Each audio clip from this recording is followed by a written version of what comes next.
Today's video is one I am super excited to make. Ohuhu very kindly sent me their 48 pack of markers. Now, I've loved Ohuhu for years, and a while back I actually bought their 96 pack of pastel markers, so I have some experience with them, and I am pretty hyped to have some sent to me. First, before I work on my piece, I want to do some quick swatches. This set comes with 2 cute little swatch sheets. One thing that I like about this set is that there is a good amount of warm tones and cool tones. I'm especially excited about the red. You also get 1 colorless blender. When I asked for this marker set, I asked for the fine and brush nib, because the pastel set that I bought a while back has a chisel and brush nib. I wanted to show you guys the difference so you could decide which one you might want. The fine nib is great for tiny areas and small details.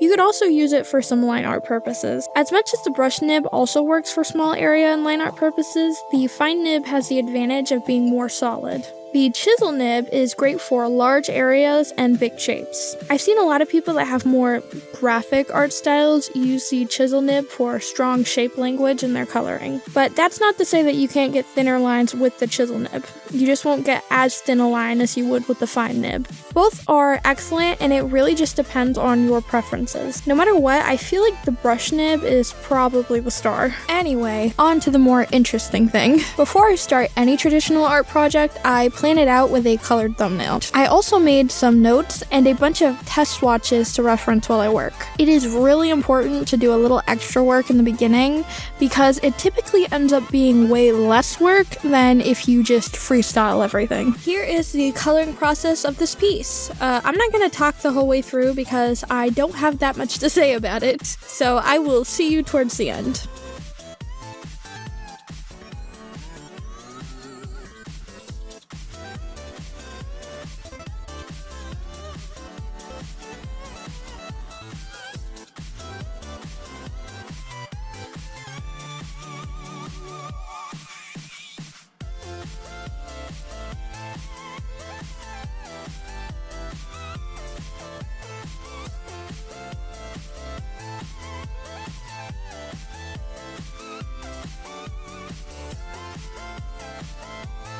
One thing that I'm not a big fan of about this piece is that the way I did her webbing just doesn't look that great to me, and it's just because I have a tremor and it makes it really hard for me to do thin lines even though I had such a skinny brush. So they're not perfect, but I don't hate it, honestly. If I had colored pens instead of paint, it would have been better for me. Something to keep in mind for next time. Okay, here is the finished piece. Thank you so much to Ohuhu for sending these to me, and thank you so much for watching.